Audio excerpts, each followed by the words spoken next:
So hello everyone, this is Sumit Thakur and today's video we will get to know that how to score 95% marks in class 10th। दोस्तों इस video को देखने के बाद I guarantee कि आप लोगों के क्लास 10th में 95% मार्क्स जरूर आएंगे। लेकिन एक चीज है जो मैं नोटिस करता हूं कि स्ट्रैटेजी वीडियो के बाद कई बार कमेंट सेक्शन में आता है कि सर इस स्ट्रैटेजी से 95% मार्क्स आ तो जाएंगे ना। ज्यादातर यही कॉमन क्वेश्चन होता है। देख ड्यूड, अपनी अपनी कैपेसिटी की बात होती है। क्या तुम नोकिया 1233 के अंदर नेटफ्लिक्स चला सकते हो? नहीं चला सकते ना, क्योंकि वो सपोर्ट ही नहीं करेगा। इसी तरीके से एक स्टूडेंट का पोटेंशियल भी होता है, एक स्टूडेंट की कैपेसिटी भी होती है, राइट?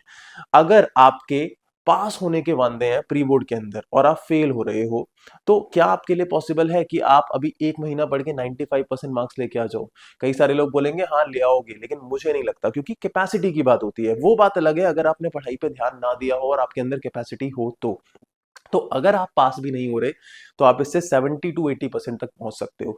लेकिन अगर आप पास हो रहे हो, अगर आप 50%, 60%, 70% पे लाए करते हो, तो आप डेफिनेटली इस स्ट्रैटेजी से 95% मार्क्स स्कोर करोगे। ये मैं स्टैम्प पेपर पे कोरे कागज पर लिखकर दे सकता हूं। So now let's talk about the strategy.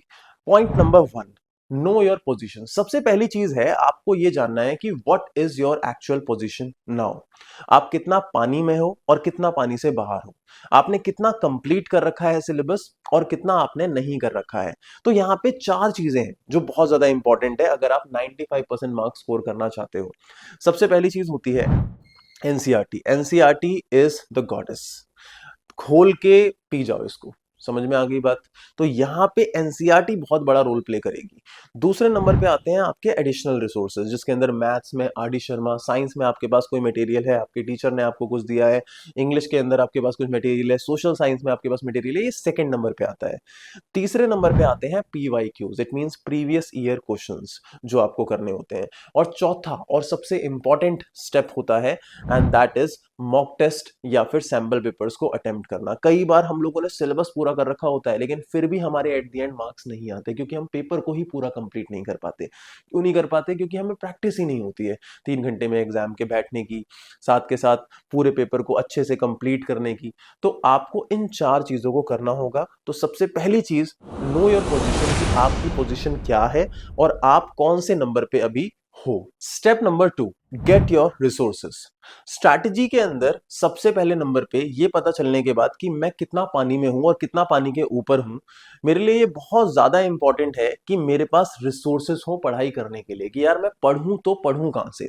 NCERT तो तुम्हारे पास है, लेकिन इसके बाद एडिशनल रिसोर्स हो गया। मान लो आपके टीचर ने वो आपको दिया है। फिर पीवाईक्यूज हो गया, पीवाईक्यूज नहीं मिलते हैं, बच्चे सर्च करने में अपना पूरा का पूरा टाइम वेस्ट कर देते हैं और इसी वजह से वो अच्छे से प्रिपरेशन नहीं कर पाते, क्योंकि वो एक सब्जेक्ट की प्रिपरेशन करेंगे, फिर ये मटेरियल नहीं है, वो मटेरियल नहीं है, और सर्च करने में अपना सारा का सारा टाइम निकाल देंगे। तो इट इज वेरी इंपॉर्टेंट कि आपके सारे के सारे रिसोर्सेज पहले इकट्ठा हो। तो सबसे पहला काम आपको यही करना है कि आपको सारे रिसोर्सेज को एक जगह पे इकट्ठा कर लेना है। फॉर एग्जाम्पल, आप लोगों ने एनसीईआरटी को कंप्लीट कर लिया, आपने एडिशनल रिसोर्सेज को, अपने टीचर के नोट्स को अच्छे तरीके से पढ़ लिया, तो अब आप लोगों को पीवाईक्यूज की जरूरत है। तो वो प्रीवियस ईयर क्वेश्चंस आपको कहां से मिलेंगे? अब प्रीवियस ईयर क्वेश्चन में भी प्रॉब्लम आती है। अगर आपको chapter wise previous year question मिल जाए, लेट्स से मैथ्स के अंदर आपका जो चैप्टर है उस chapter wise previous year question मिल जाएंगे, भाई इस चैप्टर से इस साल में ये क्वेश्चन आया था, ये क्वेश्चन आया था, फिर इस साल से ये वाला क्वेश्चन आया था, तो ये सोने पे सुहागा है। क्योंकि अगर आप प्रीवियस ईयर पेपर्स निकालोगे तो वहां पे आपको सारी चीजों को डिवाइड करने में अलग से एक्स्ट्रा टाइम देना पड़ेगा। तो पीवाईक्यूज के लिए इट इज इंपॉर्टेंट कि आपको सेपरेटेड सारे के सारे पीवाईक्यूज मिल जाए। तो मैं इसके लिए एक ड्रॉप कर रहा हूं लिंक, जो कि डिस्क्रिप्शन बॉक्स के अंदर है। उस लिंक के थ्रू आप चैप्टर वाइज हर एक सब्जेक्ट के पीवाईक्यूज जो है वो डाउनलोड कर सकते हो। सैंपल पेपर्स के लिए, मॉक टेस्ट के लिए कुछ फ्री हैं और कुछ पेड हैं। अगर आप चाहो तो पेड सब्सक्रिप्शन ले सकते हो, वरना इंग्लिश वाले पार्ट के लिए आप मेरे टेलीग्राम ग्रुप को ज्वाइन कर सकते हो और वहां पे मैं इंग्लिश के सारे सैंपल पेपर्स आप लोगों को प्रोवाइड कर दूंगा। और एक बोनस और है, अगर किसी के पास एनसीईआरटी के बाद जो नोट्स हैं एक्स्ट्रा एडिशनल वाले वो नहीं है, तो इस वेबसाइट पे आपको सभी सब्जेक्ट के एडिशनल नोट्स भी मिल जाएंगे, whether you are from English medium और हिंदी मीडियम। तो इसी तरीके से आपका स्टेप नंबर 2 कंप्लीट होगा और वो है आपके पास सारे के सारे रिसोर्सेज एक जगह पे आ जाएंगे। Now step number 3, prepare a time table and follow it strictly.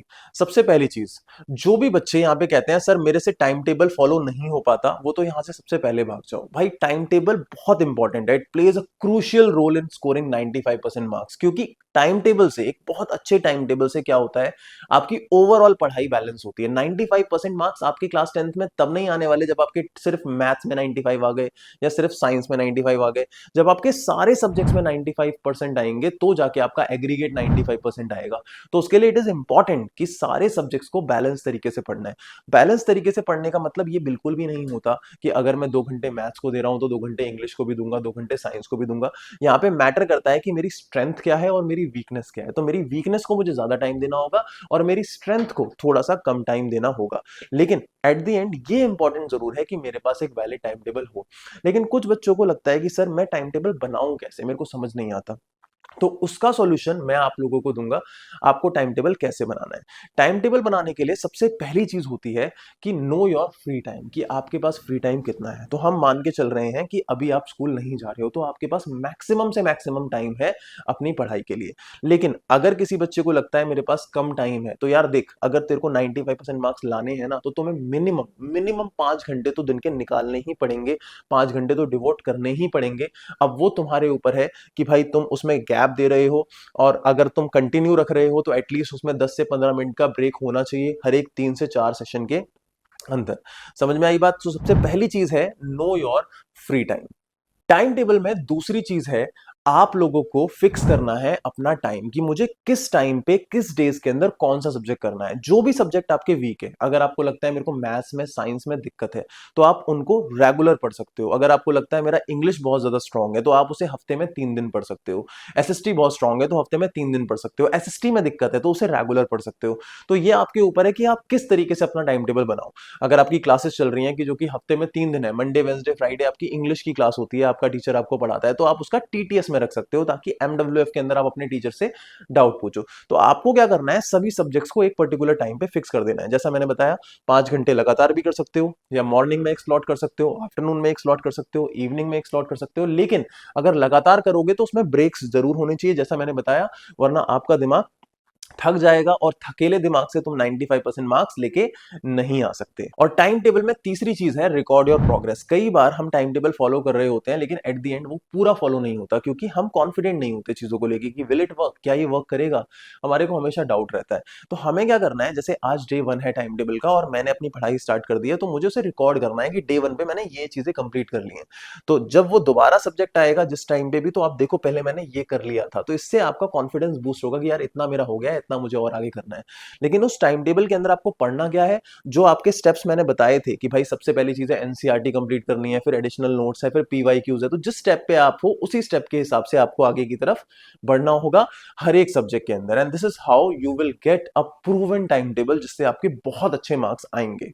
Now step number 4 is learn from your mistake. कई सारे बच्चे कभी भी अपनी मिस्टेक से नहीं सीखते, ये गधेले बच्चे होते हैं। तो दोस्तों मिस्टेक से जरूर सीखना है। आप लोग जब सैंपल पेपर्स अटेम्प्ट करोगे तो इट इज वेरी इंपॉर्टेंट कि तुम्हें पता चले कि तुम्हारी मिस्टेक कहां पे हो रही है। क्योंकि अगर तुम पेपर अटेम्प्ट कर रहे हो और तुम्हें पता ही नहीं चल रहा तुम्हारी मिस्टेक कहां हो रही है, तो तुम सेम मिस्टेक को बार बार रिपीट करोगे। तो सैंपल पेपर को अटेम्प्ट करने का फायदा ही क्या हुआ, उसका पर्पस ही क्या हुआ? तो गेट अ मेंटर। अगर आप लोगों के पास किसी सब्जेक्ट का मेंटर नहीं है, तो मेक श्योर आपके पास मेंटर हो, ताकि वो आपको गाइड करे कि यार बेटा तूने यहां पे गलती करी थी, यहां पे गलती करी थी।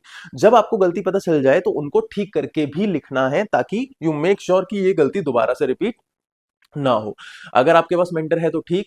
इंग्लिश के लिए स्पेशली मैं आपको गाइड कर सकता हूं, मैं आपके पर्सनली पेपर चेक कर सकता हूं, but that will be paid. उसके लिए आप मेरे व्हाट्सएप नंबर पे मुझे कांटेक्ट कर सकते हैं, और मेरा व्हाट्सएप नंबर नीचे डिस्क्रिप्शन बॉक्स के अंदर अवेलेबल है। मैं अगेन बोल रहा हूं, learn from your mistakes, write down the same things again on making mistake. जब तक आप ये चीजें नहीं करोगे तो फुल प्रूफ कभी भी आप 95% मार्क्स स्कोर नहीं कर सकते। स्टेप नंबर 5 है पेपर प्रेजेंटेशन।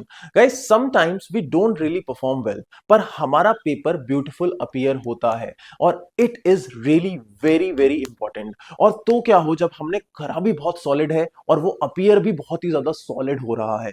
मैं ये नहीं कह रहा कि यार तुम लोगों के मार्क्स पेपर को सजाने से आने वाले हैं, सजाने के आप लोगों को मार्क्स मिलने वाले हैं। लेकिन अगर आप लोग ब्यूटीफुल ब्यूटीफुली अपने पेपर को प्रेजेंट करते हो तो इससे आपके कुछ मार्क्स जरूर बूस्ट होंगे, क्योंकि इससे आप एक पॉजिटिव इंप्रेशन फॉर्म करोगे चेकर के ऊपर। उसका मन करेगा कि यार ये बच्चा जो है, इसका पेपर तो मैं अपने घर में फ्रेम करवा लूं, ऐसी फीलिंग आनी चाहिए। देखो, इसका मतलब ये नहीं है कि तुम सजाने में अपना पूरा टाइम वेस्ट कर दो, लेकिन कुछ चीजें हैं जो इंपॉर्टेंट है और अगर आप वो करते हो तो इससे एक पॉजिटिव इंप्रेशन फॉर्म जरूर होगा और इसमें ज्यादा टाइम नहीं लगने वाला है।